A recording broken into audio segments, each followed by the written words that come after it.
You disgusting ghetto rat! Victoria Hastings' diamond-ringed hand explodes across Tessa's face. Blood sprays. The champagne glass shatters. On your knees! Tessa drops. 150 guests in designer gowns stand frozen as Victoria grabs her hair and drags her across marble like an animal. This is what their kind deserves. The apron tears. Something metallic skitters free, a recording device blinking red. Victoria's grip goes slack. Tessa rises slowly, blood streaming down her chin, but her eyes transform from fear to something deadly. She reaches into the torn fabric. An FBI badge emerges. Special Agent Tessa Coleman. Her voice cuts like a blade. You're under arrest. The words detonate like a bomb.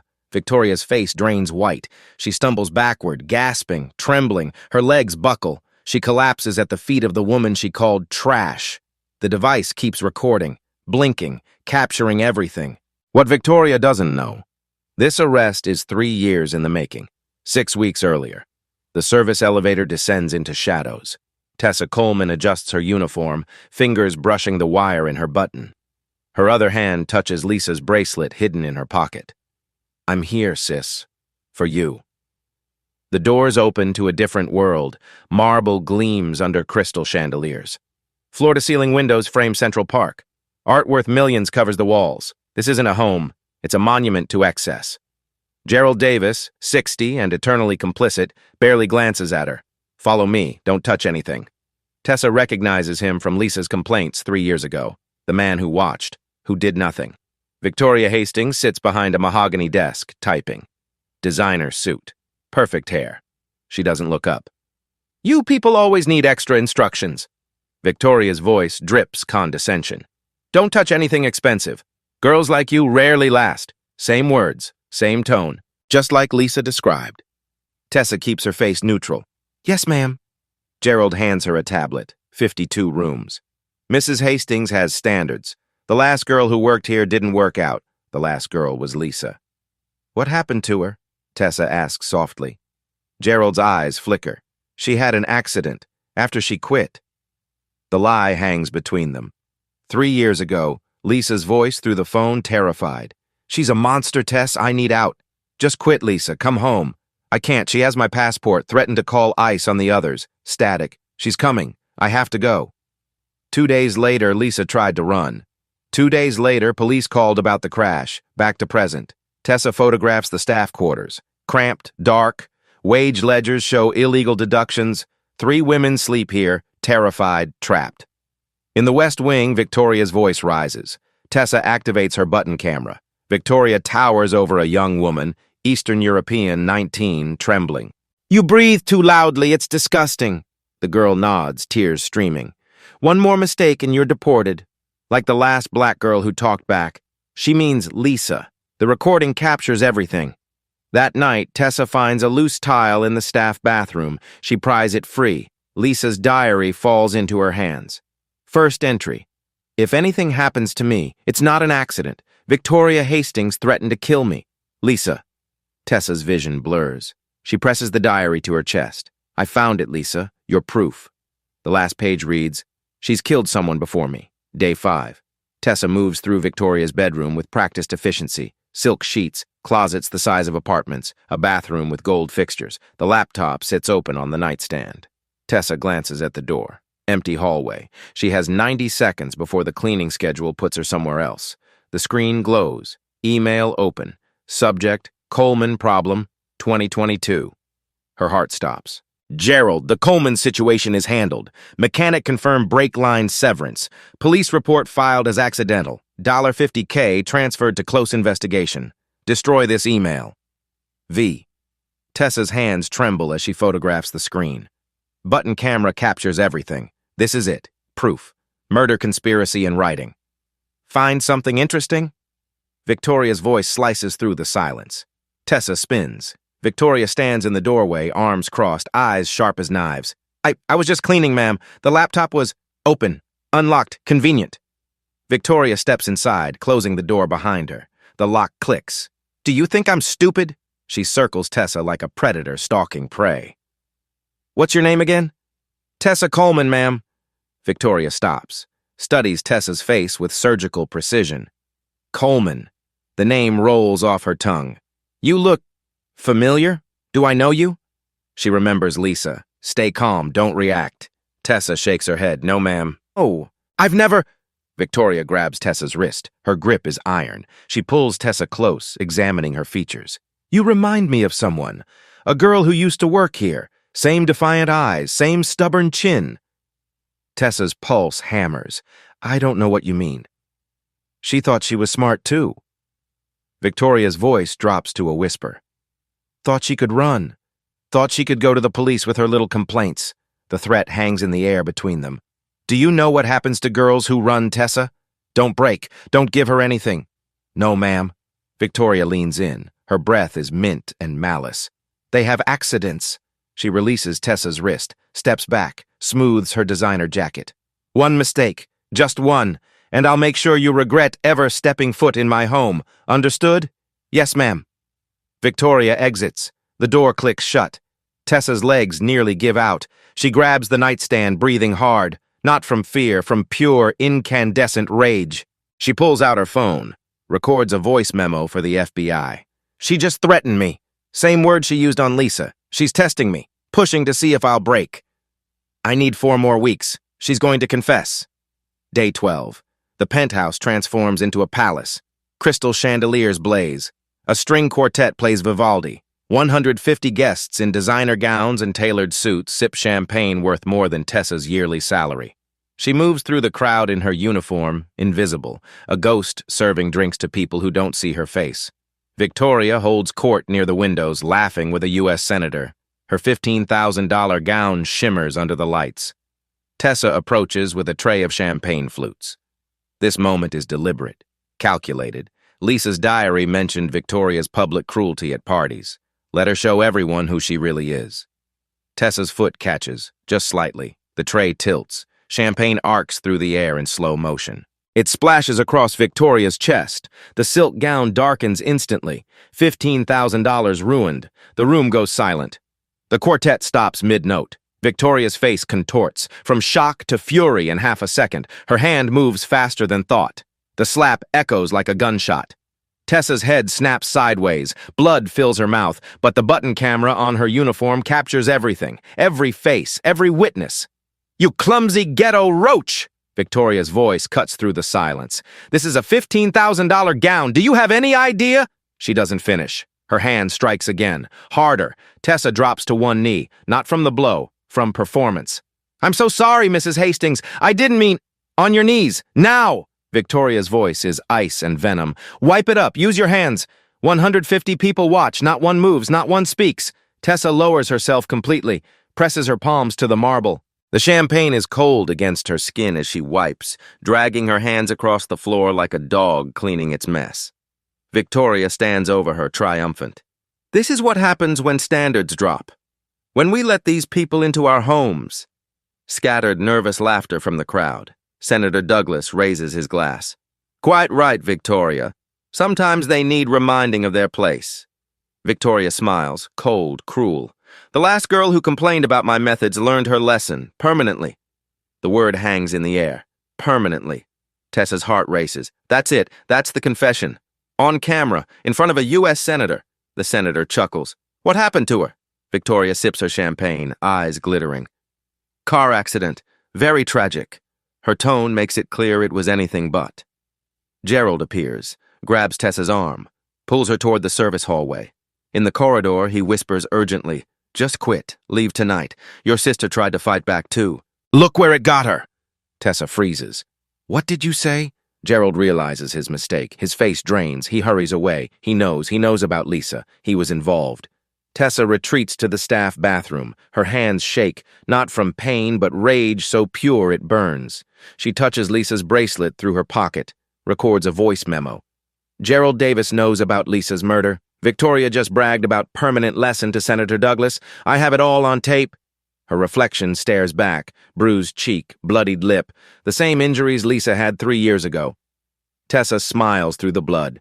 You just confessed to 150 witnesses. Day 13, 3 a.m. The rooftop is silent except for the wind. Manhattan spreads below like a galaxy of lights. Tessa pulls her jacket tighter, checks the stairwell. Empty. She dials. Agent Rachel Bennett answers on the first ring. Coleman, status. I have assault on tape, racial slurs, trafficking evidence. Wage theft across 200 workers. Tessa's voice is steady, professional. And Gerald Davis just admitted knowledge of Lisa's murder. Silence on the line. Then, we're pulling you out. Tonight. No. Tessa, she hasn't confessed to Lisa's murder directly. I need more time. Bennett's voice sharpens. You have enough for trafficking, assault, conspiracy. We can build the murder case from what? 3-year-old evidence? A closed police report? She paid off everyone, Rachel. The only way this sticks is if she confesses. On tape. To me. This isn't just about justice anymore. Bennett's tone softens. It's personal. You're compromised. Tessa's composure cracks. She killed my sister, bought her way out of it, made it look like an accident. I need a murder confession, not implications. Silence stretches between them. 2 more weeks, Bennett finally says. That's it. If she discovers who you are, then I die finishing what Lisa started. Tessa's voice is steel. I can live with that. She ends the call, stares at the city lights through blurred vision. 3 years ago. Lisa's voice, panicked, through the phone. I'm running, tonight. She said she'll kill me if I go to police. Tessa in her apartment, throwing on clothes. I'm coming to get you. Stay where you are. No time. I'm taking her car, driving to the station now. Lisa's breath comes fast. I love you, Tess. If something happens, nothing will happen. Just drive carefully. I'll meet you there. 2 hours later, police officer at her door, face grim. Are you Tessa Coleman, sister of Lisa Coleman? The words that followed were white noise, single car accident, 90 miles per hour, crashed into barrier, died on impact. At the morgue, Tessa held Lisa's cold hand, found the silver bracelet somehow intact among her belongings. This wasn't an accident, I'll prove it, I promise. 1 year later, FBI Academy, Tessa graduating top of her class. Her only goal, take down Victoria Hastings, back to present. Tessa looks at the city, whispers to Lisa's memory. I'm so close, sis. She's escalating, she'll brag, they always do.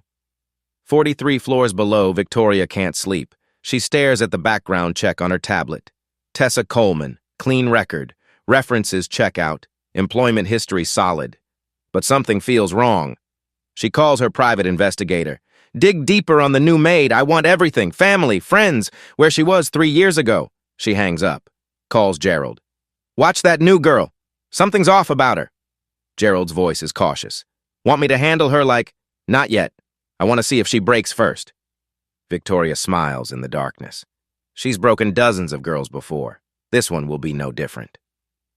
The next morning, Victoria makes an announcement. We're going to the Hamptons this weekend, private estate, just essential staff. Her eyes find Tessa. You're coming. I need to test your loyalty. Tessa's blood runs cold. The Hamptons estate, isolated, no witnesses, the exact setup from Lisa's last entry in her diary. That night, sliding under Tessa's door, a note. She killed your sister. She'll kill you too. Run. Someone who knows. Tessa burns the note and packs her bag. She's not running. Day 18. Hamptons estate. The mansion sits on ocean cliffs like a predator waiting. Waves crash below. No neighbors for miles. Cell service. Dead. Victoria installed jammers. Tessa steps out of the SUV, scanning for exits. 3 roads in, all gated, all monitored. Victoria dismisses the other staff within an hour. You can all go. I only need one person this weekend. Her eyes lock on Tessa. You're staying. We need to have a private conversation. The cars pull away, dust settling. Tessa is alone with Victoria and Gerald in a mansion that swallows sound. This is exactly how Lisa's diary described her last weekend. Tessa's FBI emergency beacon sits in her shoe sole. She activated it before entering the estate. Backup is 90 minutes away. She just needs to survive until then. Stand here. Victoria points to the back terrace. No shade, direct sun. Hold these. She hands Tessa 4 suitcases, 70 pounds combined. Don't move until I say. 3 hours pass. The sun burns. Tessa's arms scream. Sweat soaks through her uniform. She doesn't move. Victoria watches from the air-conditioned sunroom, sipping wine, testing, always testing. Night falls. No food, no water. You can come inside now. Victoria's voice echoes. There's a room prepared for you. She leads Tessa down and down and down. The basement. Cold, dark, stone walls, a single bulb. Your sister spent her last night in this room too. Victoria's smile is poison. Sleep well. The door slams. Lock clicks. Tessa's flashlight, hidden in her bra, illuminates the darkness. Scratches on the wall. Desperate. Clawed. Lisa C. 2022, if I die, it's murder. Tessa's knees buckle. She traces the letters with shaking fingers. Oh God, Lisa, you knew. You tried to leave evidence. Victoria's voice crackles over an intercom. Comfortable down there? Your sister was so scared that night. She cried, begged. It was pathetic. She wants me to know. Wants to see me break like Lisa did. Tessa photographs the scratches, then picks the lock with a hairpin. FBI training, 30 seconds. The house sleeps. She moves like a ghost. Victoria's office, 3rd floor. Door unlocked, arrogant. Inside, file cabinets. Tessa searches fast. Lisa Coleman, employee termination protocol. She pulls it open. Photos of the crash scene. Mechanic receipts. Brake line cut, $500. Text messages to Gerald. Problem solved. Make sure accident report is clean. Tessa photographs everything with trembling hands. I have it. I finally have it. Victoria's voice behind her. I knew you'd snoop, just like your sister. Victoria leans against the door frame, knife glinting in her hand. I've known since day 3. Tessa backs away slowly. Known what? That you're Lisa Coleman's little sister. Victoria steps inside, closing the door. Same eyes, same defiant stare. You both thought you were so clever. Tessa's hand moves to her wire device. I don't know what. Drop the act. Victoria's voice cuts like glass. You think I'm stupid? I knew the moment I saw you. I just wanted to see how far you'd go. She's been playing me the entire time. Victoria pulls out her phone. Dials. Gerald, come to the office. Bring the car. Tessa's blood freezes. Same car, same plan, same accident. You're going to stage another crash. Tessa's voice is flat. Statement, not question. Victoria smiles. Your sister was weak. She cried, begged on her knees, so pathetic. She circles Tessa like a shark. I cut her brake lines myself. Watched her drive away thinking she was free. The crash was spectacular. Keep her talking.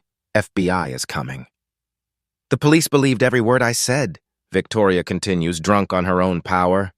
Poor girl. Tragic accident. Such a waste. She laughs. And now you'll have the same accident. Sisters reunited in death. Poetic, really. Tessa's hand brushes her wire device, presses the emergency signal. You really are stupid, Victoria. Victoria's smile falters. Excuse me? I just needed you to confess. Tessa pulls the FBI device from her pocket. And you did. The color drains from Victoria's face. No. Special Agent Tessa Coleman. You just confessed to murdering my sister. Victoria lunges with the knife. Tessa sidesteps, FBI training, grabs her wrist, twists. The knife clatters. Victoria crashes to the floor. Footsteps pound up the stairs. Gerald appears in the doorway, sees the scene, turns to run. FBI is already outside, Gerald. You're done. The distant thrum of helicopter blades grows louder. Victoria, pinned to the floor, gasps. This won't hold up. I'll say you entrapped me. Revenge plot. No jury will... Tessa leans close. I have 6 weeks of evidence. And you just confessed to murder, on tape, to an FBI agent. The helicopter circles overhead. It's over. Victoria has one last card. Wait, there's something you don't know about Lisa. Day 19, morning. FBI tactical team storms the mansion. Agent Rachel Bennett leads, armed unit securing every room. Victoria sits on the floor, hands raised. Wait, please, there's something about Lisa you don't know. Tessa goes rigid. What are you talking about? She wasn't innocent. Victoria's voice turns desperate, manipulative. She was stealing from me, blackmailing me with fake abuse claims. That's why I had to... Shut up! Tessa's voice is ice. I have proof. Documents. She was going to ruin me with lies. Bennett grabs Victoria's arm, cuffs her. Victoria Hastings, you're under arrest for... Victoria jerks away. No, you don't understand. That girl was poison! She lunges at Tessa. Bennett pulls her back, but Victoria breaks free. Pure desperation, fueling impossible strength. She grabs Tessa's hair, yanks hard. I should have killed you too! Victoria screams, dragging Tessa across the floor. Your sister was a lying bitch and you're just like her! Tessa doesn't fight back. Lets Victoria assault her while FBI cameras record everything. I'll bury you. No one will believe a word you say. You're nothing!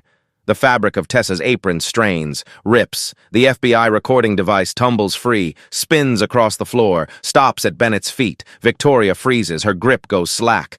Tessa stands slowly, blood streams from her split lip, but her face is calm, controlled. She reaches into her uniform, pulls out Lisa's diary, holds it up. "You want to call my sister a liar?" Tessa's voice cuts like a scalpel. "Here's her diary. 3 years of your abuse. Documented, dated, witnessed." She drops it at Victoria's feet. "You want to call me nothing?" Tessa pulls out her FBI badge. "I'm the agent who just spent 6 weeks recording every crime you committed. 46 separate incidents, 200 witnesses, your own confessions." Bennett picks up the recording device. "And we just captured your second murder confession." Victoria's legs give out. She collapses, sobbing. "No, no, please!" Gerald is dragged in by 2 agents. He sees Victoria on the floor and immediately cracks. "I'll testify. I'll tell you everything. She ordered me to cut the brake lines. I hired the mechanic. She paid off the cops." Victoria's face goes white. "Gerald, shut up!" "She watched Lisa drive away and said, 'Problem solved.' She laughed." Victoria realizes everyone she trusted just betrayed her, and the trap is complete. FBI processing room, 2 hours later. Victoria sits in an interrogation chair, composed again, hair fixed, makeup reapplied from her purse. The shock has worn off. The lawyer is coming. She's rich, she's connected, she's survived scandals before. This will blow over, it always does. Gregory Walsh arrives within the hour. Expensive suit. Shark smile. He's defended senators, CEOs, criminals who walked free because of his brilliance. "My client was defending herself against an intruder," Walsh begins. "This so-called agent came here under false pretenses for personal revenge. Any confessions were coerced under duress. The case is tainted." Bennett looks at Tessa. "Agent Coleman, would you like to address the defendant?" Tessa nods. She enters the room carrying 7 evidence boxes. Victoria's confidence flickers. Tessa places the first box on the table, opens it. Lisa's diary. 3 years of entries documenting your threats, abuse, and psychological torture. Dated, detailed, including your statement. "I'll kill you if you go to the police." Second box. Brake line receipts, your signature. $500 paid to mechanic David Thompson on March 8, 2022, 2 days before Lisa's crash. Third box. 6 weeks of recordings. 52 separate incidents of assault, trafficking evidence, racial slurs, wage theft, all captured on FBI-authorized surveillance. Fourth box. Gerald Davis's signed confession. He details how you ordered him to hire the mechanic, sabotage Lisa's car, and bribe police investigators. Fifth box. Financial records. $50,000 transferred to Detective James Morrison on March 10, 2022. The same detective who closed Lisa's case within 24 hours. Sixth box. Lisa's medical records from the months before her death. Documented injuries consistent with long-term physical abuse, defensive wounds, evidence of strangulation attempts. Seventh box.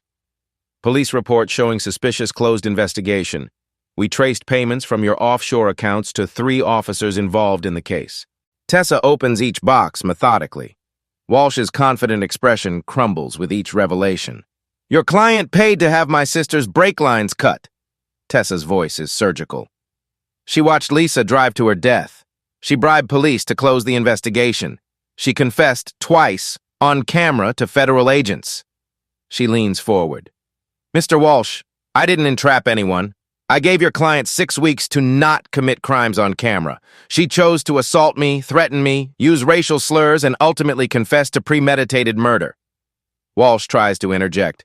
The emotional compromise is irrelevant. Tessa cuts him off. Every piece of evidence would hold up regardless of my relationship to the victim. The recordings are legal. The warrants are valid. The confessions were voluntary. She turns to Victoria. You want to know why I let you drag me, slap me, humiliate me in front of 150 people? Victoria stares, speechless. Because I needed you to show the world who you really are, a violent, racist murderer who sees human beings as property. Tessa reaches into her pocket, pulls out Lisa's silver bracelet. Lisa wore this every day. I found it in the wreckage of her car. She places it on the table between them. This is evidence now, and every time you see it in court, you'll remember the woman you murdered. Victoria's composure shatters. She reaches for the bracelet. Tessa pulls it back. You don't get to touch her memory ever again. Victoria breaks completely. Sobs rack her body. Makeup streams down her face. I spent 3 years becoming the person who could take you down. Tessa's voice is quiet now, deadly. Lisa couldn't fight you, but I can, and I did. She stands, looks down at the woman who once seemed untouchable. You saw me as invisible, disposable, beneath you. Tessa's voice hardens. But I saw you. I saw every crime, every cruelty, every moment you chose power over people. Bennett enters. Transport's ready. Victoria Hastings, you're being formally charged with first-degree murder, conspiracy to commit murder, human trafficking, assault, witness tampering, and obstruction of justice. Victoria doesn't move. Can't move. The weight of her crimes has finally pinned her down. As agents lift her from the chair, she looks back at Tessa one final time. Tessa holds Lisa's bracelet up to the light. She's watching you fall, Victoria, and she's finally at peace. Victoria is led away in handcuffs. The billionaire who thought herself above the law now faces life in prison. Walsh gathers his files in silence. He knows this case is unwinnable. Tessa stands alone in the interrogation room. She presses Lisa's bracelet to her lips. I kept my promise, sis. But Victoria's arrest is just the beginning. Her powerful friends are about to learn what happens when they protect a murderer. Week 1 post-arrest. The media detonates. Tech billionaire charged with murder of former maid. FBI agent goes undercover to solve sister's accidental death. Victoria Hastings, philanthropist or cold-blooded killer. Victoria's mugshot spreads across every platform within hours. Disheveled hair, smeared makeup, eyes hollow with shock. The polished billionaire replaced by a broken woman in an orange jumpsuit. Social media explodes. #Justice for Lisa trends worldwide. Millions share Tessa's story, an FBI agent who endured 6 weeks of abuse to avenge her murdered sister. The narrative is perfect. The villain is clear, the hero undeniable. Federal prosecutor Diane Harrison holds a press conference on the courthouse steps. Cameras flash like lightning. We are charging Victoria Hastings with first-degree murder in the death of Lisa Coleman. Additionally, 45 counts including human trafficking, conspiracy to commit murder, assault, witness tampering, bribery, and obstruction of justice. She pauses. The crowd leans forward. Evidence includes the defendant's own recorded confessions, extensive witness testimony, forensic evidence, financial records showing bribery of law enforcement, and 6 weeks of undercover documentation by FBI Special Agent Tessa Coleman. The questions come fast. Will the recordings be made public? Portions will be released to demonstrate the severity of Miss Hastings' crimes while protecting victim privacy. Is this case really about justice or revenge? Agent Coleman conducted a lawful federal investigation. Every piece of evidence was obtained legally with proper warrants and authorization. Her personal connection to the victim doesn't invalidate the crimes Miss Hastings committed. That afternoon, the video drops. Redacted footage from the gala. Victoria slapping Tessa, dragging her across marble. The words, "This is what their kind deserves." The comment to Senator Douglas. The last girl learned her lesson, permanently. Public outrage reaches fever pitch. Protesters gather outside the courthouse. Signs read, "No one is above the law" and "Justice for Lisa" and "How many more victims?" Elite Household Staffing, LLC, collapses within 72 hours. Federal raids hit 12 offices nationwide simultaneously. Agents seize computers, files, financial records. 200 workers, terrified, exploited, trapped, finally come forward. The testimonies paint a horror show. Wage theft totaling $12.3 million, passport confiscation, threats of deportation, forced labor, physical abuse, sexual harassment, and 15 workers confirm they heard Victoria brag about Lisa Coleman's accident. She used it as a warning, one woman testifies. She'd say, "Don't end up like the Coleman girl. We all knew it wasn't an accident." Victoria's allies abandon her like rats fleeing a sinking ship. Senator Douglas issues a statement. I condemn Victoria Hastings' actions in the strongest terms. I deeply regret my presence at that event and any perception of complicity. Tech industry board members resign from Hastings Industries en masse. Charity organizations strip Victoria's name from buildings, return her donations, foundations she funded dissolve overnight, former friends give interviews to save their own reputations. We always suspected something was wrong, but we were afraid to speak up. She was so controlling. We should have done more. The pivot from enabler to victim is instantaneous, shameless. Gregory Walsh assembles Victoria's defense. He's the best money can buy. He's gotten worse people acquitted. He tries everything. Entrapment claim. Agent Coleman targeted my client for personal revenge, not legitimate investigation. FBI counters with warrant documentation. Tessa was investigating an active trafficking case. Victoria's crimes were voluntary. No coercion, no entrapment. Mental health defense, miss. Hastings suffers from severe anxiety and impulse control disorder. Prosecution presents decades of calculated abuse. Financial records showing systematic exploitation. Text messages demonstrating premeditation. This isn't illness, it's cruelty. Character assassination of Tessa. The agent was emotionally compromised, unreliable, driven by vendetta. This backfires spectacularly when the jury sees Tessa's professionalism. Her composure. 6 weeks of recording showing she never once lost control or provoked Victoria. Discredit Lisa. The victim was stealing from Miss Hastings, blackmailing her with false abuse claims.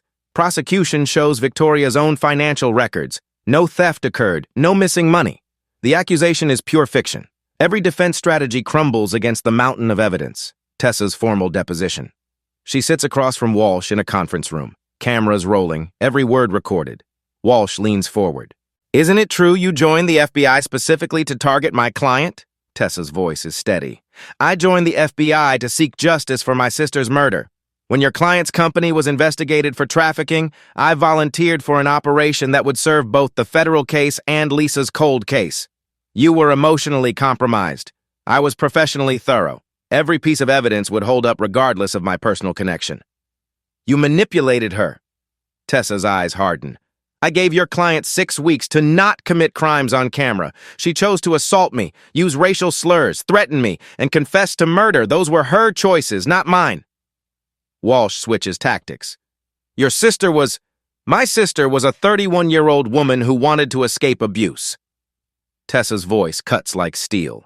Your client murdered her, bribed police, and got away with it for 3 years, until I made sure she didn't. Walsh has no response.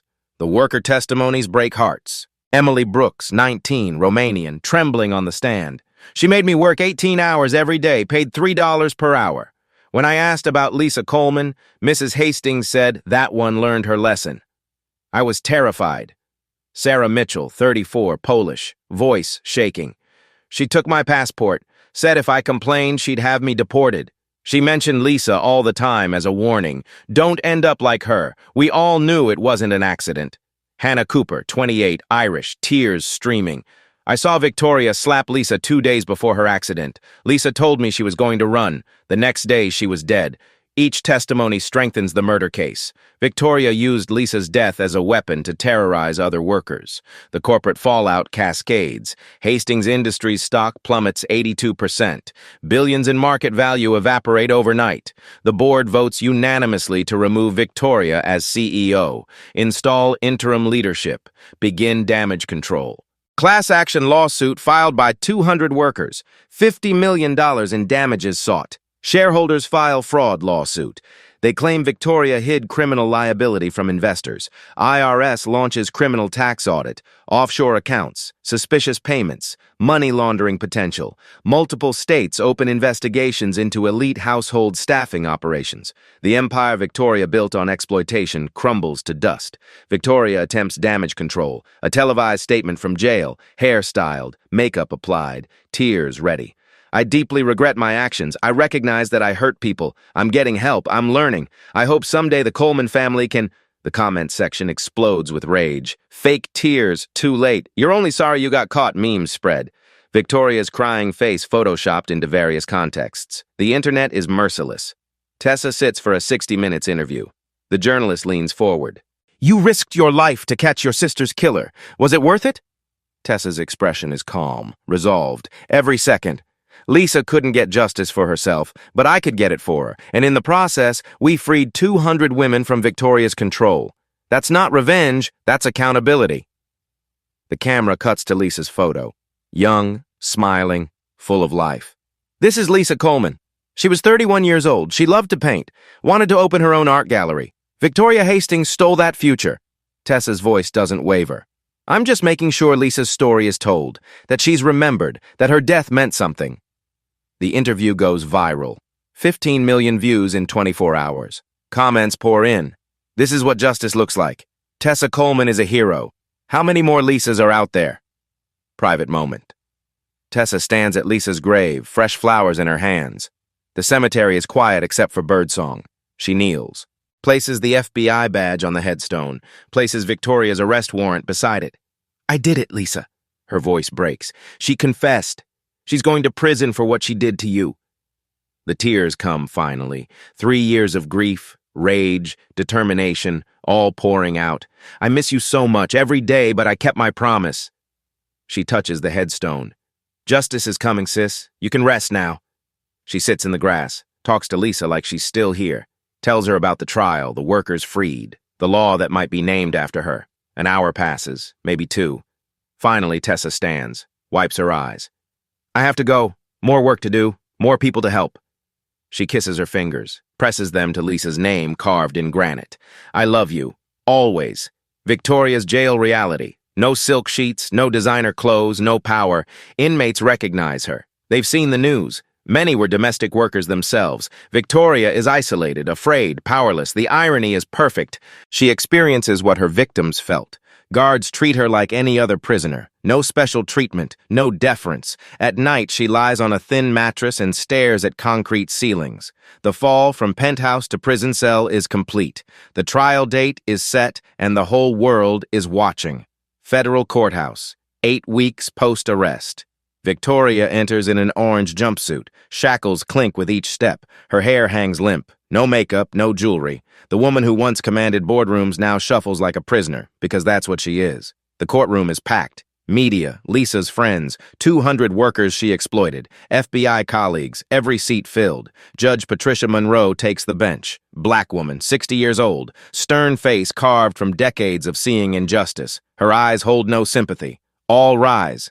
The proceedings begin. Prosecutor Diane Harrison presents the case methodically, brutally. First, the video montage. 6 weeks of abuse compressed into 12 minutes. Victoria slapping Tessa, dragging her by the hair, the racial slurs, the gala humiliation, the threats. Several jurors gasp. 1 woman covers her mouth. 2 cry openly. Second, the audio confessions, both murder admissions played in full. I cut her brake lines myself, watched her drive away thinking she was free. I'll kill you like I killed that bitch sister of yours.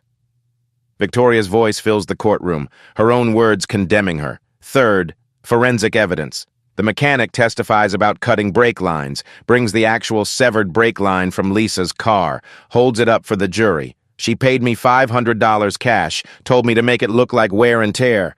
Fourth, financial records, paper trail of bribes, $50,000 to police investigators, $10,000 to Gerald, $500 to the mechanic, all documented, all traceable.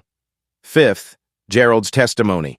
He describes in horrifying detail how Victoria ordered Lisa's murder, how they watched her drive away, how Victoria smiled and said, "Problem solved." The jury looks sick. Sixth, Lisa's diary, read aloud by Harrison. Victoria threatened to kill me today. I believe her. If anything happens to me, it's not an accident. The courtroom is silent, except for quiet sobbing. Gregory Walsh tries his final defense. He calls character witnesses. Only 3 appear. Their testimony is weak, unconvincing. He attempts insanity defense. Prosecution psychiatrist testifies Victoria is fully competent, just entitled, just cruel. Walsh plays the video of Lisa's diary entry where she fears deportation threats. Tries to claim Lisa was paranoid. Harrison counters with Victoria's own confession. I cut her brake lines myself. The defense collapses. Then Victoria makes a catastrophic decision. Against Walsh's advice, she takes the stand. She wears remorse like a costume. I'm deeply sorry for what happened to Lisa. I never meant... Harrison's cross-examination is surgical. You said you cut her brake lines yourself. Is that an accident, Miss Hastings? Victoria stammers. I was angry. I didn't think... You hired a mechanic. Paid him cash, sabotaged her car, watched her drive to her death. That's premeditated murder. She was going to ruin me, going to the police with lies. I had to stop her. The courtroom freezes. Victoria just confessed. Again, in open court. Walsh drops his head into his hands. Tessa's victim impact statement. She walks to the stand, faces Victoria directly. Lisa was my best friend, my protector, my hero. Her voice is steady, strong. She raised me after our parents died, sacrificed everything for me. Victoria won't meet her eyes. You saw her as disposable, as property, as something to control and destroy when she dared to want freedom. Tessa holds up Lisa's bracelet. You didn't just kill my sister. You tried to erase her, made her death look accidental, paid people to forget she existed. But I didn't forget. I couldn't. Her voice hardens. And I spent 3 years making sure the world would know Lisa Coleman's name and your crimes. She steps closer. You're not sorry. You're sorry you got caught. There's a difference. Victoria breaks down, sobbing, shaking. Tessa doesn't flinch. Every day you spend in prison, you'll remember the woman you thought you erased, but couldn't. She returns to her seat. The courtroom erupts in applause. The judge allows it. The jury deliberates 5 hours. 4 women stands. Middle-aged black woman. Her voice is clear. We find the defendant, Victoria Hastings, guilty of first-degree murder in the death of Lisa Coleman. Victoria gasps, grabs the table. Guilty on all 45 additional counts. The courtroom explodes. Cheers, tears, justice, sentencing. 2 weeks later, Judge Monroe's voice is ice and iron. Miss Hastings, you exhibited calculated cruelty, abused your power, ended a young woman's life to protect your reputation. You showed no remorse until confronted with irrefutable evidence. Victoria trembles. This court sentences you to life in prison without possibility of parole for the murder of Lisa Coleman. Victoria collapses forward. No, please. Additionally, 25 years for trafficking, 15 years for conspiracy, 10 years for assault, all consecutive. The judge leans forward. You will also pay $30 million in restitution to your victims. Victoria can't speak, can't breathe. You are remanded to federal custody immediately. Guards lift Victoria from her chair, shackle her, lead her away. She looks back at Tessa one final time. Tessa holds Lisa's photo, stone-faced, unmoved. Victoria disappears through the doors. Inmate #849236. But Tessa's case sparks something bigger, a movement that will change everything. 6 months later, the changes ripple outward like shockwaves. Congress introduces the Lisa Coleman Protection Act with bipartisan support. Mandatory labor inspections for private staffing agencies. Severe penalties for wage theft and passport confiscation. Whistleblower protections for domestic workers. Federal database tracking abuse complaints. Enhanced penalties for employers who harm workers who report abuse. The bill passes both House and Senate with overwhelming votes. The president signs it into law at a ceremony in the Rose Garden. Tessa stands beside him. Lisa's photo is displayed on an easel. Witnesses include 50 domestic workers who survived abuse. This law honors Lisa Coleman's memory, the president says, and protects thousands like her. Tessa holds Lisa's bracelet throughout, doesn't let go. Industry-wide reforms cascade. Major staffing companies overhaul practices overnight. Fear of prosecution is a powerful motivator. Independent oversight boards are established. 24/7 worker hotlines created. Anonymous reporting, 200 languages. Digital time tracking becomes mandatory to prevent wage theft. Regular welfare checks for isolated workers. The days of invisible exploitation are ending. The cultural shift is seismic.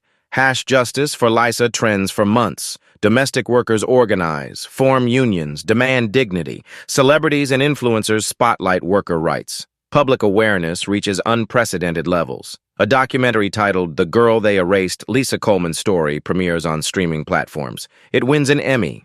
30 million views in the first week. Tessa cooperates with filmmakers but refuses to take credit. This isn't about me, it's about Lisa and the 200 women we freed. The movement grows beyond one case, beyond one victim. It becomes a reckoning. The 200 workers rebuild their lives. Each receives restitution payments, $150,000 from Victoria's liquidated assets. Legal status assistance is provided by FBI and immigration advocates. Emily Brooks enrolls in community college, studies social work. I want to help others like me. Sarah Mitchell opens a small catering business with her restitution money, hires other survivors. Hannah Cooper starts a nonprofit called Lisa's House, a safe shelter for trafficked domestic workers. 20 beds, 24/7 support, job training programs, lives that were broken are slowly healing. The FBI creates a new division, Domestic Worker Protection Unit, led by Agent Rachel Bennett. Tessa is promoted to Senior Special Agent. She trains others in undercover operations, shares lessons learned, ensures the next Lisa won't be forgotten. 50 similar cases are opened nationwide in the wake of Victoria's conviction. The system that failed Lisa is finally changing. Media coverage continues. New York establishes Lisa Coleman Day on the anniversary of Victoria's arrest. Annual events honor domestic workers, raise awareness, demand accountability. Tessa gives the keynote at FBI Academy graduations. Lisa couldn't save herself, but her story saved 200 others. That's the power of accountability. She establishes a scholarship fund in Lisa's name for aspiring artists. Lisa's paintings are displayed in a posthumous gallery exhibition. Every piece sells out. Proceeds go to worker advocacy groups. Victoria's prison reality. She works in the laundry, scrubbing floors, cleaning toilets, the exact work she forced on Lisa. No power, no control, no special treatment. Other inmates know who she is. She's isolated, afraid. The reversal is complete. Personal healing begins. Tessa keeps Lisa's diary and bracelet in protected FBI evidence, visits them regularly. She speaks at conferences, testifies before Congress, advocates for stronger protections, but mostly she remembers. Lisa's smile, her laugh, her dreams of opening an art gallery. The sister who raised her, protected her, loved her. Justice didn't bring Lisa back, but it ensured she would never be forgotten. 1 year later, Tessa receives an envelope from prison, Victoria's handwriting on the front. 1 year post-sentencing. Tessa's FBI office overlooks the city. The walls are covered with photos, Lisa's smile prominent among them. Framed newspaper clippings, letters from workers she helped free, a shadow box containing Lisa's bracelet. The envelope sits on her desk, prison postmark. Victoria's handwriting unmistakable. Agent Rachel Bennett leans against the doorframe. You don't have to read it. Tessa picks up the envelope, weighs it. No, I need to. She opens it slowly. Dear Agent Coleman, I don't expect forgiveness. I don't deserve it. Prison has given me time to understand what I became. A monster who saw human beings as objects, as property, as disposable. I think about Lisa every day. Her face haunts my nightmares, the brake lines. Her final moments driving away, believing she was free. The crash I caused. I told myself I was powerful, but real power is what you did, using your pain to protect others, turning grief into justice. I robbed the world of your sister. I robbed you of family. Nothing I say can fix that. But I want you to know, Lisa is remembered here. The inmates know her story. Many were domestic workers themselves. They tell me what Lisa meant to them, what you did for them. They call her a saint. They call you a hero. I call myself a murderer. Because that's what I am. I will spend the rest of my life in this cell thinking about the woman I murdered and the sister who made sure she wasn't forgotten. I'm sorry. Not for me. I deserve this cage. For Lisa. For you. For every life I destroyed. Thank you for stopping me before I killed again. Because I would have. Victoria Hastings. Inmate hash 849236. Tessa reads it twice, then folds it carefully. She doesn't write back. Just files it away in her desk drawer. Rachel watches her. How do you feel? Tessa considers. She's finally understanding what it means to be powerless. That's the only justice she gets from me. The cemetery is quiet under autumn sun. Tessa kneels at Lisa's grave, fresh lilies in her hands, Lisa's favorite. She arranges them carefully around the headstone. Hey, sis. Her voice is soft. It's been a year since Victoria was sentenced. Life without parole. She'll never hurt anyone again. She traces Lisa's name carved in granite. The law named after you has saved hundreds of workers already. Your death wasn't in vain. Wind rustles through trees, peaceful, gentle. I miss you every single day. I see your smile in my dreams. I hear your laugh when I'm alone. Tessa pulls out the ceremonial FBI badge, retired but forever Lisa's. You always told me to fight for what's right, even when it's hard. So that's what I did. For you. She places the badge against the headstone. This belongs to both of us now. You inspired it. I just carried it out. Tears come, but they're different now. Not grief alone. Something else mixed in. Peace, purpose, love. I hope wherever you are, you're painting, creating beautiful things, finally free. She sits in the grass, talks to Lisa like she's still there, about the workers freed, the lives rebuilt, the law that bears her name. An hour passes, maybe more. Finally, Tessa stands, wipes her eyes, kisses her fingers, presses them to Lisa's name. I love you, sis. Always. Tessa enters a luxury high-rise hotel dressed as a housekeeper, Wire already active in her uniform, another wealthy executive suspected of trafficking, another investigation. She rides the service elevator up, adjusts her name tag, checks her recording device. The elevator stops, doors open. Before stepping out, she catches her reflection in the polished metal. For a moment, she sees Lisa's face overlapping hers, smiling, proud. She touches the silver bracelet on her wrist, worn openly now. A reminder, a promise. I carry you with me, sis. Always. Tessa steps out. The doors close behind her. She moves down the hallway with purpose, invisible to the powerful, but watching everything. Her voice echoes one final truth. Power without accountability is just abuse with a prettier address. But accountability? That's where justice lives. And I'm always watching. Right now, somewhere in America, another Lisa is being dragged across marble floors. Another billionaire is threatening deportation. Another worker is too terrified to call for help. Another accident is being planned. And most of them won't survive to tell their story. But you just watched what happens when one person refuses to let injustice win. Tessa Coleman didn't have superpowers. She had grief, determination, and 6 weeks of patience while a monster revealed herself. That's the formula for justice. The numbers are staggering. 2.5 million domestic workers in the United States, most invisible, most exploited, most silent. At least 150 workers have died in suspicious accidents over the past decade. Car crashes, falls, sudden illnesses, cases closed in days. Why? Because the rich write the endings, until someone like Tessa rewrites them. Here's what you can do right now. Know someone being exploited? National Human Trafficking. Hotline 1-888-373-7888. Anonymous, confidential, saves lives. Witness abuse at work? Document it. Record dates. Save messages. Contact tips.fbi.gov. Your evidence could free dozens. Want to help? Support National Domestic Workers Alliance at ndwa.org.